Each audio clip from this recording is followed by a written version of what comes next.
আপনারা সামনে এখন যে ভিডিওটা দেখাইতাছি এটা হলো বালিকলা গরুর হাট। দেখতেই পাচ্ছেন মোটামুটি গরু যায় উঠে এবং মানুষ যায় আসছে, ভালাই লাগতেছে। আর মূলত বিষয় হলো ওহনের যে আটগুলা দেখতেছেন, এই আটগুলাত কিন্তু লোক সংখ্যা একটু কম হইব, কারণ অনেকেই যাইতাছে হাটও গরু দেখতাছে, দরদাম করতেছে, চিন্তা করতেছে যাচ্ছে দেহি যে আনো ভালো লাগে, কিংবা যারা কিনবো টিনবো যে আনো কম পাইবো এই নই কিনার লাগে চেষ্টা করতেছে, যার জন্য গরুর সংখ্যাও কম, মানুষের সংখ্যাও কিন্তু কম। আর বিশেষ করে কিন্তু এই তো আমরা হইলো হাওর অঞ্চলের কিশোরগঞ্জ জেলা করিমগঞ্জ থানার যে বালিকলা, এটা তো হাওর এলাকার জায়গা।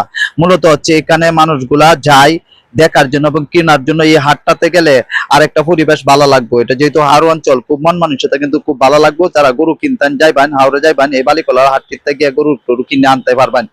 তো আপনারা আমরা ঈদ উপলক্ষে নতুন নতুন ভিডিও তুলে ধরি, যেহেতু এটা আপনারা জানেন যেখানে যেটা করে ওইটা অবশ্যই তুলে ধরবো ইনশাল্লাহ। তো গরুগুলা কেমন লাগতেছে, আর যারা কিনতেছেন তো কিনেন, ইনশাল্লাহ কুরবানি দিবেন, কুরবানি দেওয়া ফরজ, ইনশাল্লাহ অবশ্যই সেই ফরজ কাম আপনার আদায় করতে হবে। তো ভালো থাকবেন, সুস্থ থাকবেন, সেই প্রত্যাশা নিয়ে আজকের মতো এখানে বিদায় নিলাম। আল্লাহ হাফেজ।